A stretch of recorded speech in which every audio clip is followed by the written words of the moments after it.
Continuamos con nuestra segunda ponencia denominada Avances en la actualización de la Política Nacional de Gestión de Riesgo de Desastres, a cargo de la doctora Blanca Arostegui, asesora del Viceministerio de Gobernanza Territorial de la Presidencia del Consejo de Ministros.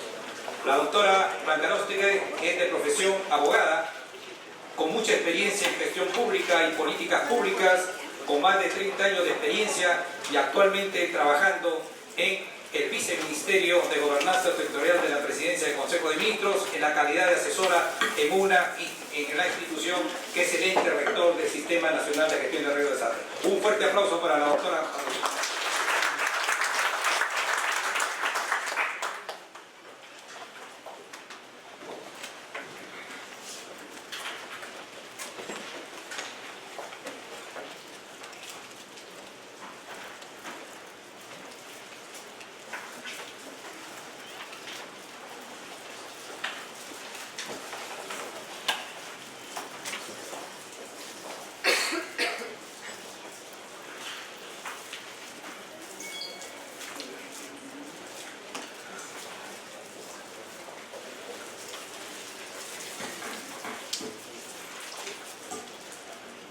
Estimados señores, agradecer la invitación para dar esta exposición y voy a tratar de hacerlo con la mayor responsabilidad posible, porque entenderán que hacer una exposición sobre un instrumento que no está concluido todavía es un poco complejo.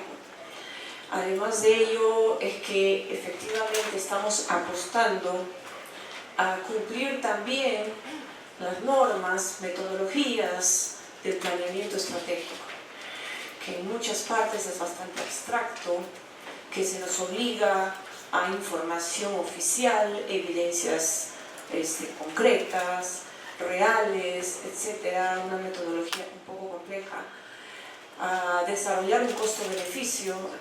Hemos tenido un debate muy grande porque el riesgo no es estático, hacer un costo-beneficio es algo que es muy complejo. Sin embargo, además debo saludar en primer lugar al equipo, a los jefes institucionales. He permitido estar con un equipo de trabajo de representantes de INDECI, de CENEPRED, del MEF, del propio CEPLAN, porque en el marco de nuestra normativa, efectivamente ellos tienen una función específica de ámbito nacional. Debatimos con CEPLAN para decir que tenía que ser, porque nuestra normativa inclusive señala que INDECI y CENEPRED deben presentar las propuestas de la política. Entonces, es un trabajo arduo, casi llevamos un año en ello. Hemos articulado con muchas instancias, talleres, con sectores, etcétera.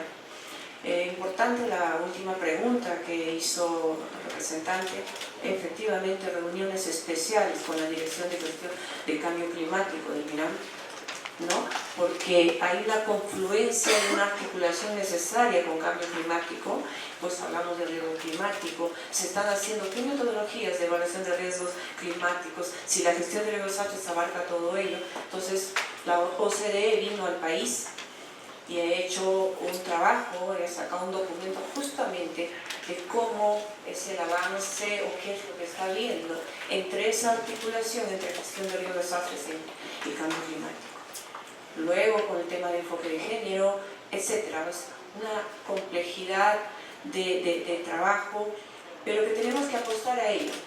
Porque si tenemos una norma y si el país ha apostado efectivamente a incluir el enfoque de gestión de riesgos de desastres en el proceso de desarrollo de nuestro país, pues tenemos que saltar todas las vallas de gestión pública, de planeamiento estratégico, de temas presupuestales, fortalecimiento de capacidades, las políticas que hay para ello, que es servir, etcétera, etcétera, pues tenemos que estar en ese trabajo. Y yo me permito en ese contexto saludar al equipo técnico que conjuntamente, porque yo también soy técnica, conmigo vamos haciendo un desarrollo de trabajo, saludar a la cooperación, porque efectivamente hay un apoyo de COSUDE y PNUD de manera directa, pero también un espacio con todos los cooperantes, Esa es esa interrelación, efectivamente. Y en ese tema de los contenidos, de las metodologías, etcétera, lo que hemos buscado es no perder la vista de lo que el INDA nos ha un poco contextualizado y de lo que tenemos como avance como país, ¿no? Que se traduce efectivamente en la declaración de Sendai, ¿no? Con 4 prioridades, ¿no? Que ya lo hemos señalado, ya está señalado, y con los objetivos estratégicos de nuestro plan nacional. Nuestro plan nacional, que fue un avance muy importante, también un hito, y que también fue trabajado con un equipo técnico de representantes de MEF, de INDECI, de CENEPRED, de CEPLAN, en un esfuerzo arduo, de mucho debate, inclusive con representantes sectoriales, ¿no? Nos encontramos anecdóticamente en el medio del debate entre vivienda y MINAM sobre ordenamiento territorial, y nosotros estábamos trabajando en el interno. Entonces, y si analizamos por qué decimos esa fortaleza que tuvo el Planajer, porque cuando trabajamos el Planajer el año 2013, 2014, que fue todo un proceso, nos dimos cuenta que efectivamente la redacción de nuestra política, que lo trabajamos en el año 2012, tenía muchas falencias, ¿no? Lineamientos que no necesariamente llegaban a nivel de lineamientos, pero ¿por qué? Porque entonces efectivamente no había una metodología para ello, ¿no? La construcción de la política, que es más, a nuestros jefes institucionales, yo tuve el honor de estar en INDECI entonces, dieron un plazo de 15 días para presentar la propuesta de la política, ¿no? Cuando la construcción de la política es bastante compleja. Eso nuestro país efectivamente ha avanzado.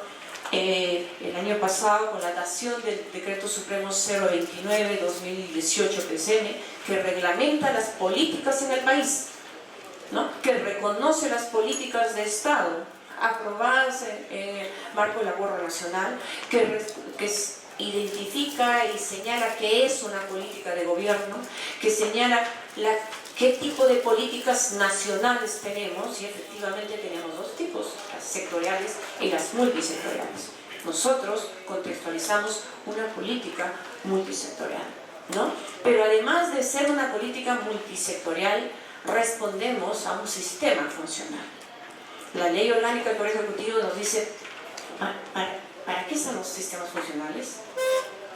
Para el cumplimiento de políticas públicas donde deben intervenir varias entidades o todas las entidades de los 3 niveles de gobierno. Y ese es nuestro caso, ¿no? Un sistema funcional efectivamente que debe integrado por todas las entidades de los 3 niveles de gobierno. Entonces, haciendo este análisis de nuestros objetivos estratégicos del Planajer, que entonces también apostamos a incluir indicadores, pero indicadores que muchas veces, casi todos son de producto, más no de impacto, porque empezábamos en una ruta y entonces cambiábamos la conceptualización, y sobre todo, un poco para todas las instancias sabemos que además de sectores, pero principalmente los gobiernos regionales y locales son los principales ejecutores de nuestros contenidos. ¿Por qué? Porque la gestión de las artes se plasma en los territorios.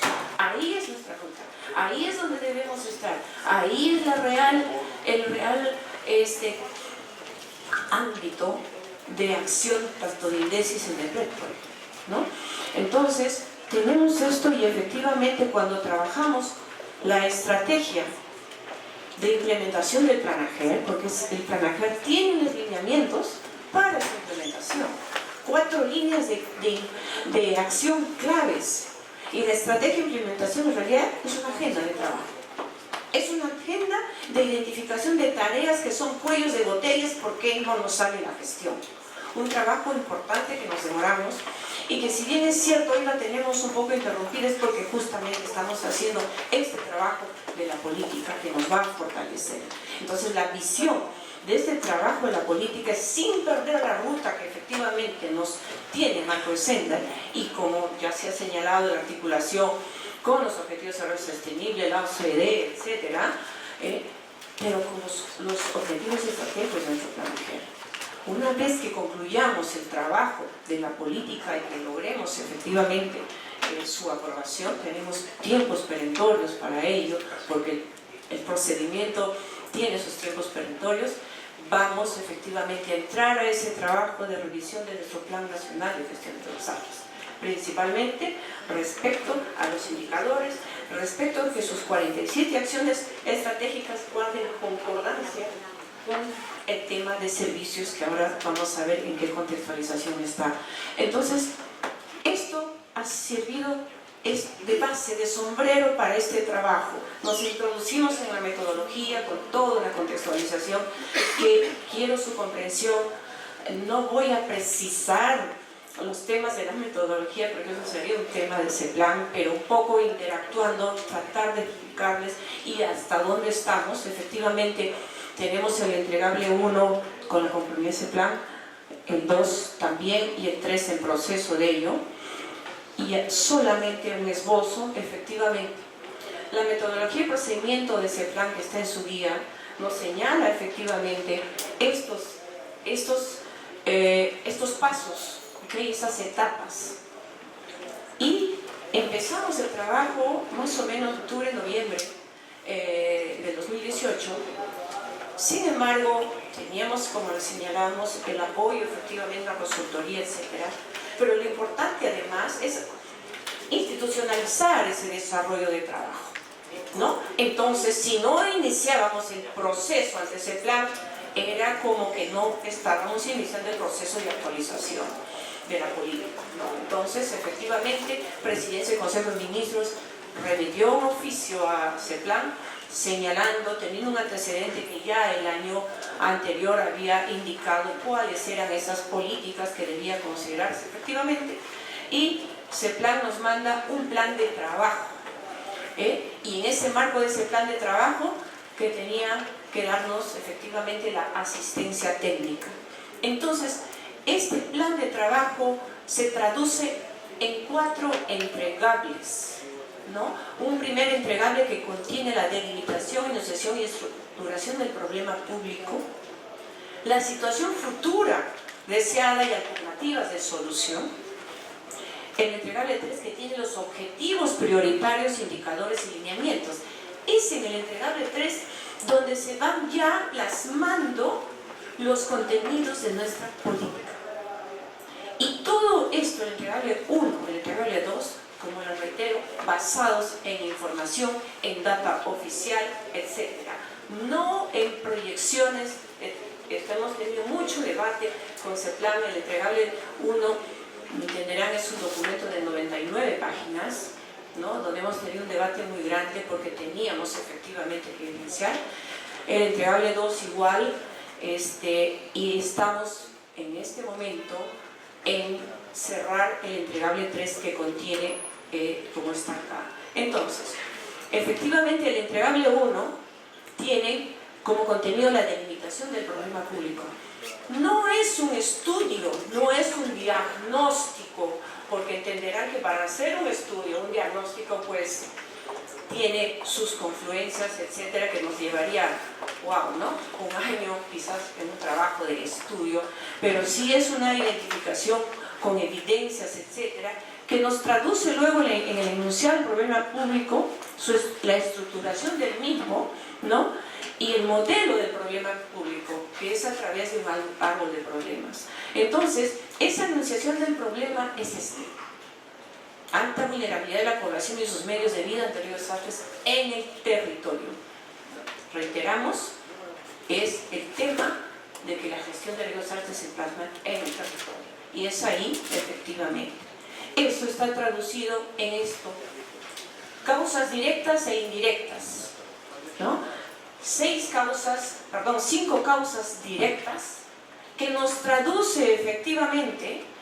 Y yo les pido disculpas, estuve anoche hasta un poquito tarde tratando de hacer esta exposición, la reitero, pero esto es con cargo luego, ya cuando tengamos terminado el trabajo de poder también socializar y compartir, ¿no? Entonces, el objetivo 1, la causa directa 1, que está orientada a lo que es la ocupación y habilitación inadecuada del territorio, sin considerar las actitudes y condiciones de riesgo.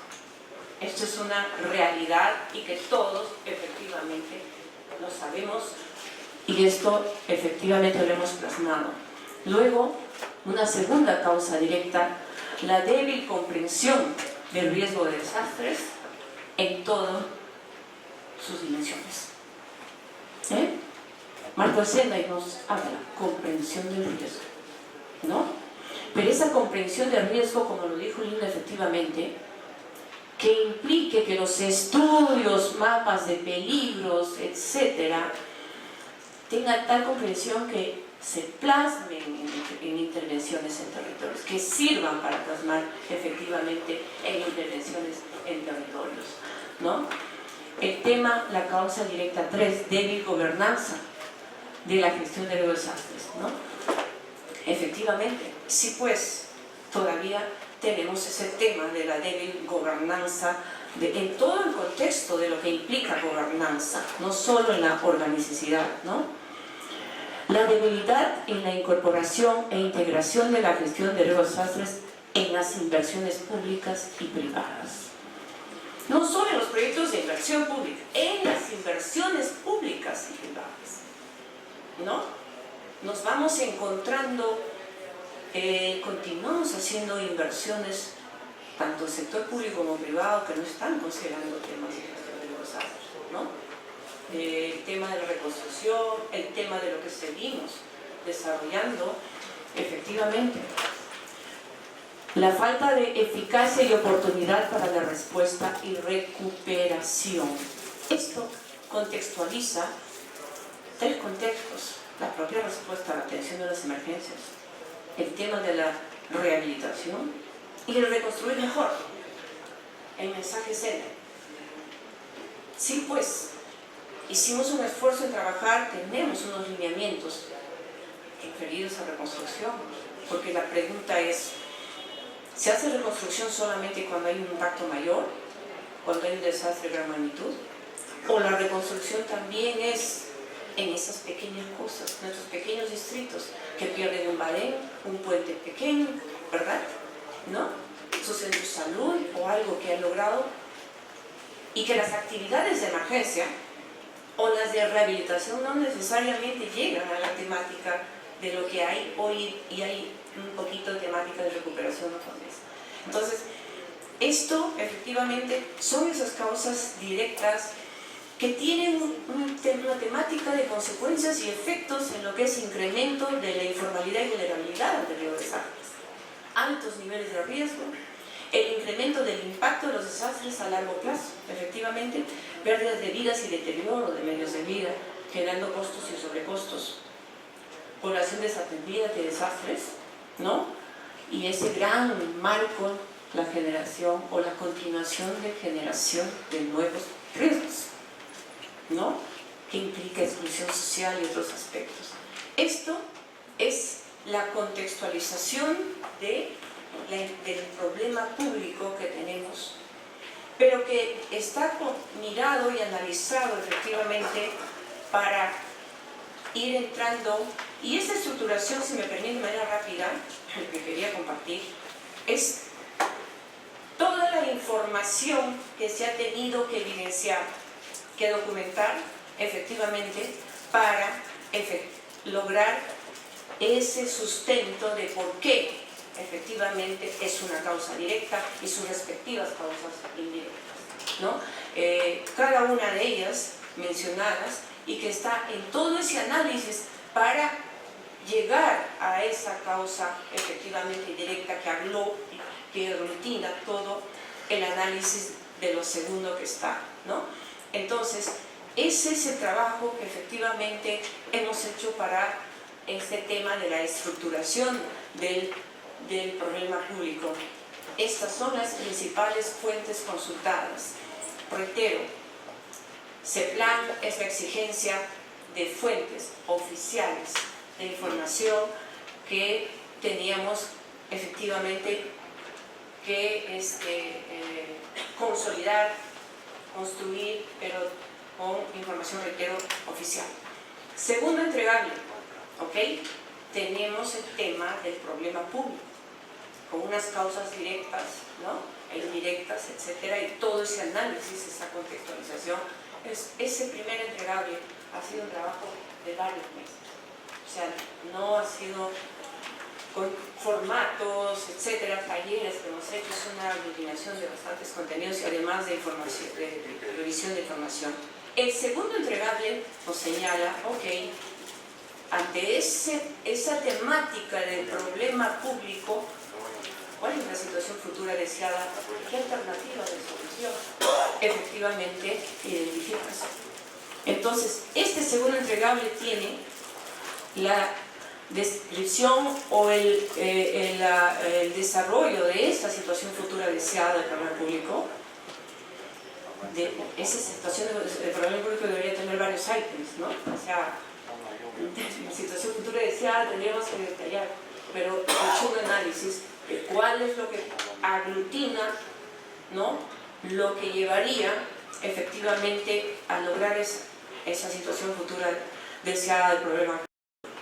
Para ello hemos tenido que revisar tendencias, escenarios contextuales, sistematizarlos. Esas tendencias también son oficiales, o sea, son documentos que también el CEPLAN los tiene, o sea, no es tendencias que entendiendo que no son tendencias que nosotros consideramos, sino tendencias que están desarrolladas, al cual, haciendo el análisis en cuál encajamos en esas tendencias y ese análisis y esa calificación.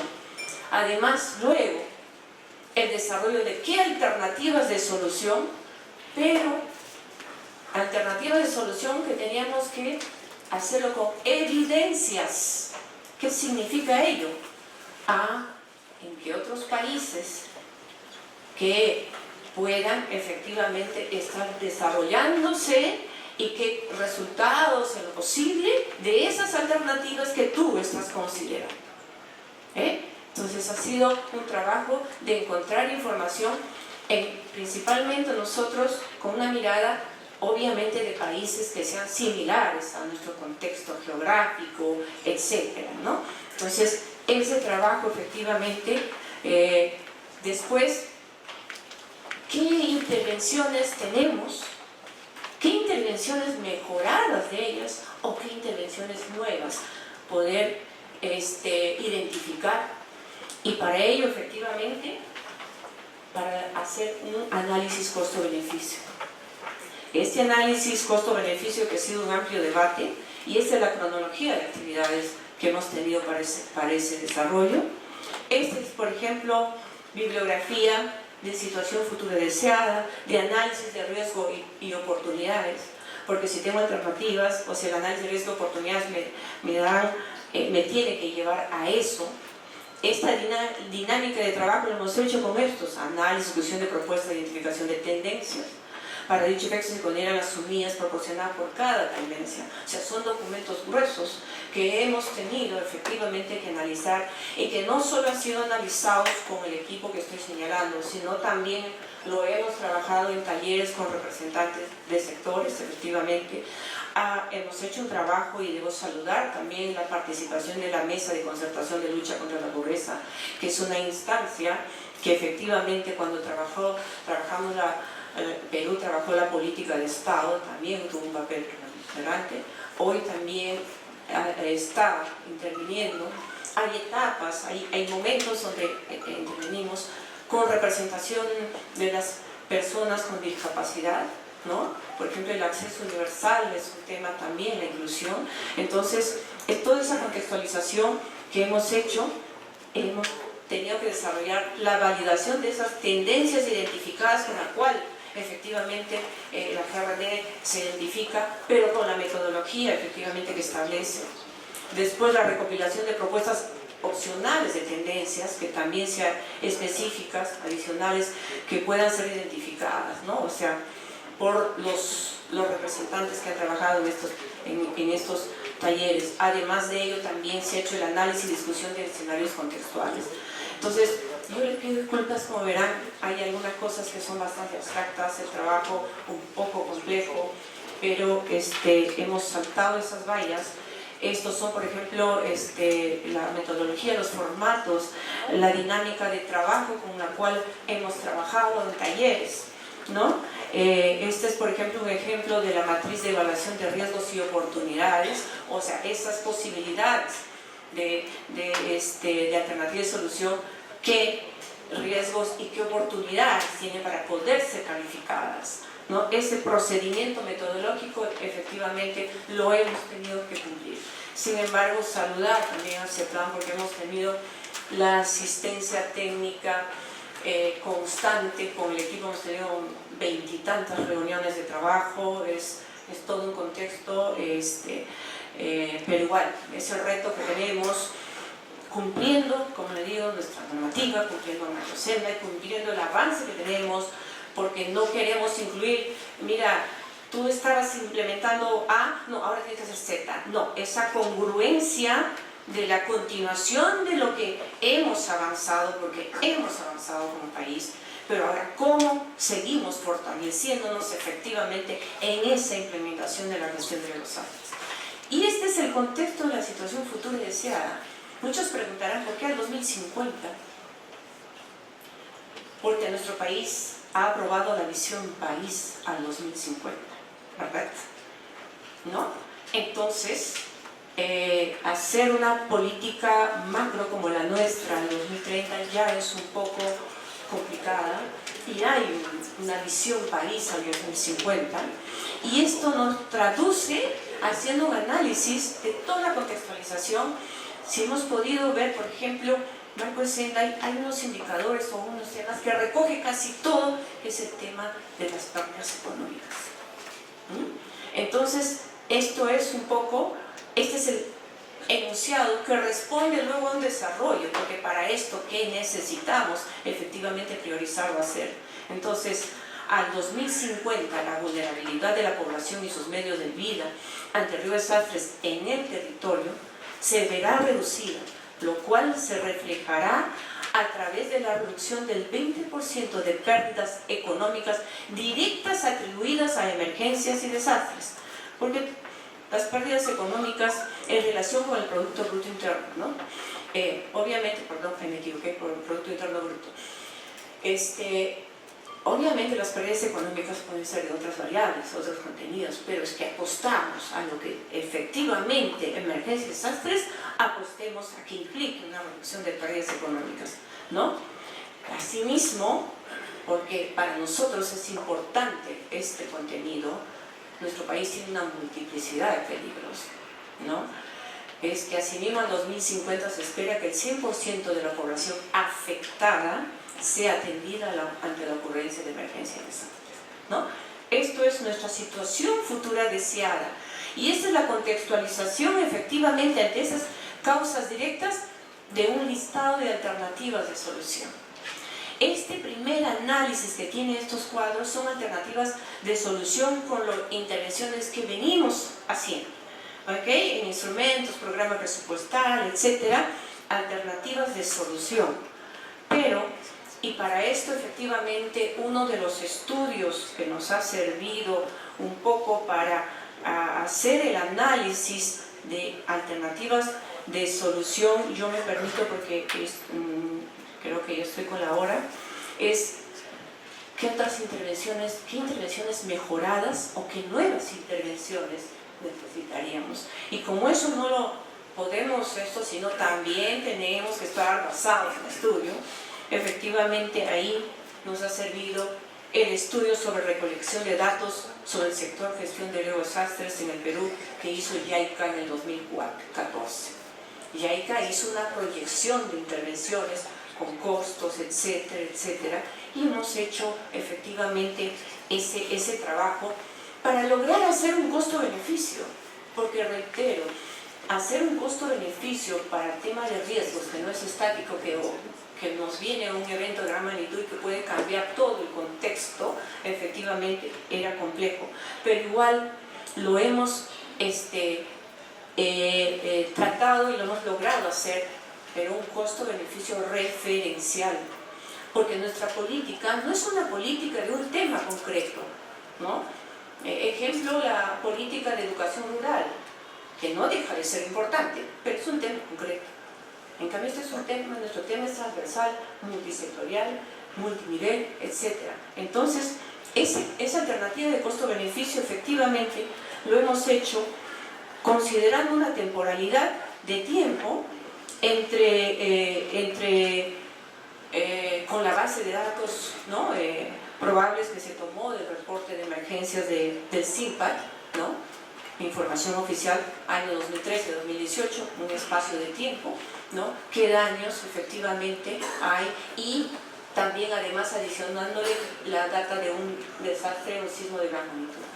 Eso contra lo que implica el beneficio que se obtendría con estas nuevas intervenciones o intervenciones mejoradas. Entonces, haciendo un análisis de dos alternativas, logramos efectivamente, y con todo, bueno, esta es la matriz de evaluación de alternativas, que hemos tenido también que hacer la evaluación, esto cumpliendo las metodologías, y esto es un ejercicio de costo-beneficio, ¿no? Entonces, es lo que les estoy señalando, el costo-beneficio ha comparado intervenciones dentro del programa presupuestal. ¿Por qué? Porque es la herramienta que nos evidencia efectivamente los presupuestos, ¿no? Y que es la alternativa 1. O sea, si yo sigo, ¿no?, con mis propias intervenciones, etcétera, pero si yo vi las intervenciones que hay en el programa presupuestal más esas intervenciones mejoradas o nuevas intervenciones en una alternativa 2, frente a un escenario de daños recurrentes sumado a un sismo de gran magnitud, ¿no?, seguido de tsunami frente a la costa central, la diferencia entre el ahorro traducido en menor cantidad de personas fallecidas, heridas y daños a viviendas, infraestructura social y medios de vida es mayor en los elementos de la alternativa 2, digamos, ¿no?, con las mejoradas, siendo la diferencia entre el ahorro de ambas un promedio de 139.000 millones de beneficio adicional, ¿no? Entonces, esto es un esfuerzo, ojo, sin dejar de considerar que es un costo de beneficio, perdón, un costo beneficio referencial, ¿no? Bien, esos dos entregables, señores, hemos logrado la conformidad de ese plan. En este momento ya estamos terminando el entregable 3, que tiene ya lo que se plasma efectivamente en lo que es la política, los objetivos prioritarios, indicadores y lineamientos. Eso efectivamente, ¿qué tiene? Los objetivos prioritarios, pero es una resultante de la relación entre las causas directas, las alternativas de solución y los objetivos prioritarios. Esa articulación no es que se desfase y luego yo pues considero A o B. No, todo el sustento anterior nos permite efectivamente identificar cuáles son esos objetivos prioritarios, esos lineamientos, y hay algo muy importante que ahora en el entregable 4 que son los servicios, ¿no? Entonces, y además hemos tenido que trabajar fichas de indicadores. O sea, cada objetivo, ¿qué indicadores con la metodología? Una de ellas es sobre pérdidas económicas, que por cierto es la más compleja, pero la estamos apostando a desarrollar, porque además, donde, bueno, dicho ese paso, PCM asume la responsabilidad de ese indicador, pero es porque hay también una razón. Como país tenemos que informar al seguimiento de Sendai cuáles son las pérdidas económicas y la evolución de pérdidas económicas que tenemos en el Perú, y eso es un trabajo que todavía está en desarrollo. Yo debo pedir disculpas a INEI, porque INEI forma parte de este equipo, y debo saludar a INEI porque INEI buscó participar, buscó tener una función más directa en nuestro sistema, y efectivamente INEI, porque ustedes saben la capacidad que tiene respecto a información es vital. INEI tiene un papel importante en este equipo de trabajo. Entonces, esto es para el entregable, y estos son los objetivos que ya voy terminando porque tengo 30 segundos. Son los objetivos prioritarios, señores, resultantes efectivamente de todo el trabajo de la articulación. Cada objetivo tiene lineamientos, que son una categoría grande, ¿ok? Y sus respectivas fichas de indicadores, etcétera, etcétera, con una, que va a permitir hacer la medición. Estos son los objetivos, son 6 objetivos prioritarios y podrán entender la importancia y cómo tiene esa articulación efectivamente con la identificación. Y en el entregable 4, que les digo que ya lo tenemos avanzado, pero la metodología de ese plan es que si no cierras un entregable no puedes presentar el siguiente. Nosotros ya tenemos el avance del entregable 4 y ahí se plasma los servicios, que ya son cosas más concretas. ¿Qué es lo que te debo dar? Asistencia técnica respecto a esto, programas de tal esto, o sea, hasta ahí llega la política y ahí es donde va a ser la articulación efectivamente con nuestro plan nacional.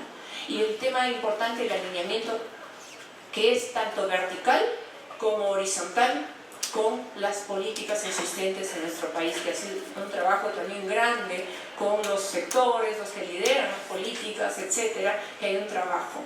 También rescatar que MEF ha tomado también un papel importante en esto, porque nos ha pedido reuniones específicas en lo relacionado al objetivo 4, que está relacionado al tema de inversiones en el país.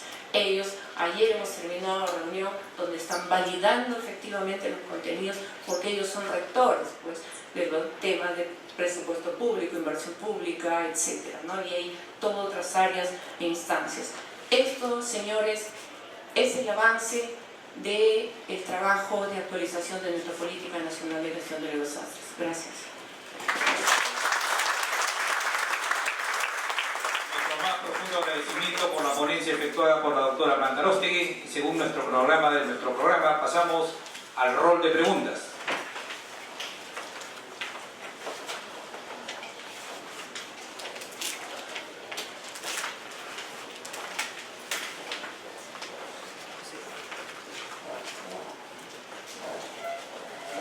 Vladimir Ivanini, jefe de CENEPRED. Doctora Aróstegui, felicitarla por su comisión, pero tal como se lo hemos expresado a través de nuestros representantes y por la forma, digamos, que se viene implementando la gestión de riesgo de desastres, que es un avance muy lento, y los riesgos que se vienen incrementando sustantivamente a través de una ocupación indebida del territorio, lo cual genera una brecha creciente. Yo creo que poner como un horizonte temporal el 2050 es asumir que el tiempo juega a nuestro favor y nos va a permitir llegar a dentro de 31 años aproximadamente, a cumplir con esas metas. Yo creo que tenemos que tener una expectativa diferente. Yo creo que los plazos no pueden ser tan largos, porque a la política que se está revisando hay una política que nació en 2011. Entonces estamos sumando ya prácticamente 39 años, digamos, en que vamos a tener una expectativa. El plan AGER se hizo con un criterio de mediano plazo, 2014-2021. ¿Por qué? Porque se identificaron que los grandes problemas que existen en el país con respecto a la gestión de riesgo de desastres hay que atenderlos en plazos más cortos. Esa posición se la hemos hecho saber a través de nuestros representantes. Yo sé que ustedes han puesto el 2050, pero yo quisiera pedirle que como sistema evaluemos bien ese horizonte temporal. Yo creo que nos estamos dando un margen demasiado largo para un problema creciente en el país. Y es una sugerencia y una recomendación que me permito hacerle en este momento, ya que estamos hablando en el escenario y en el contexto correcto para tener esa apreciación. Muchas gracias.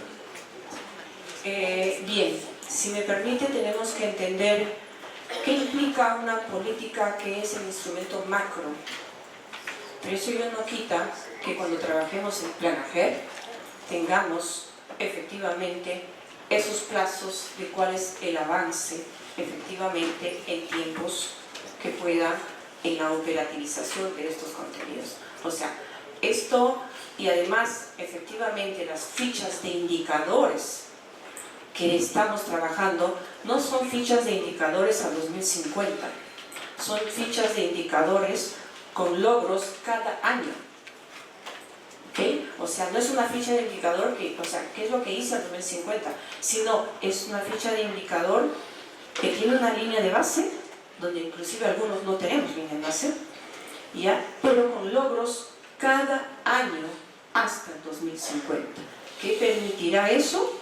efectivamente ir identificando qué debilidades de gestión, qué instrumentos o qué herramientas están fallando respecto a planificación, respecto a presupuestos, respecto a la parte operativa, etcétera, etcétera. O sea, este es el instrumento grueso, pero tenemos los otros instrumentos como el PNG que le permiten efectivamente. Es más, estos indicadores inclusive van a tener una disponibilidad que sean revisados en un tiempo, no al 2050, porque de acá en 5 o 10 años podremos identificar que ese indicador está siendo desfasado o tiene una debilidad. Entonces tendremos que sentarnos efectivamente a hacer esa revisión y esa mejora del indicador, ¿no? Entonces ese es efectivamente el contexto del trabajo. Válida su apreciación, pero efectivamente eso es el contexto. Igual, la visión país es al 2050, pero para el cumplimiento de esa visión país hay un sinnúmero de herramientas de planeamiento estratégico, etc. No necesariamente son al 2050, son anuales, multianuales, ¿no? La programación multianual, etc. O sea, herramientas que van midiendo esos avances que tenemos que ir desarrollando en el camino, ¿no? Entonces, eso, tuvimos esa duda válida. Yo quiero transmitirles, hemos tenido mucho debate con CEPLAN, o sea, era encontrarnos, porque sí, pues nos importa la parte operativa, nos importa esto, ¿no? Pero efectivamente esto es el sombrero grueso, pero no es la conclusión de nuestro trabajo. Este es el inicio de todo el trabajo que tenemos que hacer. Es el inicio, es el punto de partida. O sea, para desarrollar eso necesitamos desarrollar herramientas, sistemas de monitoreo, los mapas de peligros, cómo vamos, cómo avanzamos, cómo estamos, ¿no? Esa información que tenemos está permitiendo efectivamente identificar zonas donde tenemos que hacer inversiones, sí, no, o sea, todo un paquete de herramientas, etcétera, etcétera, que tenemos que empezar a trabajar. Entonces, eso es efectivamente compartiendo su preocupación. Ese es el contexto relacionado a la política y a lo que nos ajusta efectivamente ahora a las metodologías de planeamiento estratégico.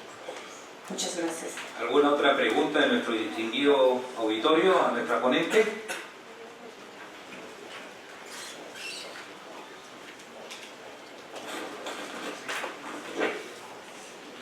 Buenos días, Jorge Torres, Oficina de Defensa Nacional Región Cajamarca. No me quedó claro si los indicadores de nuestra expositora anterior, de la señorita Linda, se alinean con los indicadores suyos, no me quedó claro. Me gustó mucho cuando usted dijo la rehabilitación o la reconstrucción solamente estamos haciendo en este nivel, o qué están haciendo los otros niveles. En ese sentido, tenemos ya una experiencia y no sé, me pongo a su disposición si usted lo cree conveniente hacer una exposición de algunas actividades que venimos haciendo para que se pueda relacionar con lo que se planifica y con lo que estamos haciendo allá abajo nosotros. Entonces, pues estudiamos, si usted me dice, porque vamos al final, puede ser mañana, más tarde, para hacer una exposición del tema. Muchas gracias. Bien, muchas gracias. Esa es la importancia de la retroalimentación con nuestros niveles subnacionales. Efectivamente, el reconstruir mejor. Sí, nuestras fichas de indicadores justamente guardan relación con el marco Sendai. No queremos hacer tampoco una duplicidad de esfuerzos, ¿no? Si como país tenemos que cumplir con informar y validar la información, vamos a nosotros va jugando efectivamente las fichas de indicadores. Con eso, les reiteraba, tenemos una ficha indicador sobre pérdidas económicas que es bien complejo porque es sector, de todos los sectores, agricultura, vivienda, etcétera. ¿Cómo contextualizamos ese tema de pérdidas económicas que es bastante complejo, ¿no? Muchas gracias y me gustaría verdaderamente poder... Sí, buenos días. Wilmer Rojas Pintado. Vengo justamente de la Universidad Nacional de Jaén y en tal sentido hay en la identificación del problema, las causas Y bueno, las posibles soluciones. Hay instituciones, por ejemplo, que promueven la investigación en alimentos, en lo que es cuidado ambiental. Yo quisiera saber si es que hay alguna política para que a nivel de universidades se haga investigación en estos temas de gestión de riesgo de desastres, que sería importante aprovechar que hoy en día justamente uno de los fines que se está promoviendo más a nivel de las universidades es la investigación. No sé si ustedes lo han incluido en su plan. Reitero, esto es una política nacional de gestión de desastres, por eso es que es bastante macro y de relaciones muy gruesas. Definitivamente las universidades que forman parte del Sistema Nacional de Gestión de Desastres y dentro de cuya función natural está la investigación efectivamente, entonces en primer lugar el compromiso de la propia universidad de hacer investigación en temática de gestión de desastres. Hay toda una contextualización, efectivamente la inclusión de nuestros contenidos, no solamente en los posgrados, sino en la educación superior de pregrado también. Necesitamos efectivamente planificadores, médicos, ingenieros, arquitectos, contadores, administradores, con un contexto de gestión de desastres, ¿no? Entonces, sí, eso es ya al momento de hacer efectivamente las acciones estratégicas. Nuestro plan AGER tiene ello. Usted revisa el objetivo 6, en lo que es cultura de prevención, usted va a encontrar la inclusión de gestión de desastres en la educación básica y superior, ¿no? Y quiénes son los competentes respecto a ello. Efectivamente, hay que fortalecerlo, hay que trabajarlo, eso le digo. Esto nos deja el comienzo de todo un paquete de tareas que tenemos que desarrollar. Bien, tenemos una última pregunta, por favor, a todos los participantes de este magno evento, que lo dejen por escrito sus preguntas para que nuestra ponente posteriormente les haga llegar a sus correos la respuesta correspondiente. Cerramos con esta última pregunta del auditorio. Gracias.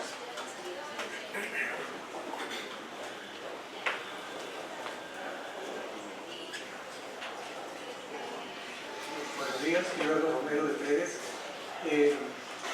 No se muestra mucho, digamos, en la exposición, pero seguramente el documento es bastante amplio y largo, la visión del mundo rural, ¿no? O sea, cómo funcionan las vulnerabilidades y los riesgos en las áreas rurales, ¿no?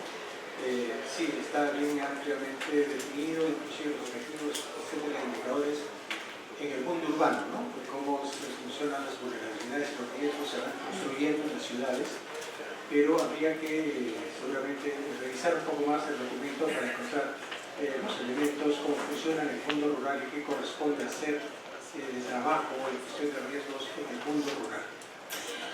Sí, ha tocado un tema muy importante. Es por eso que decimos la gestión de los desastres en territorios, ¿no?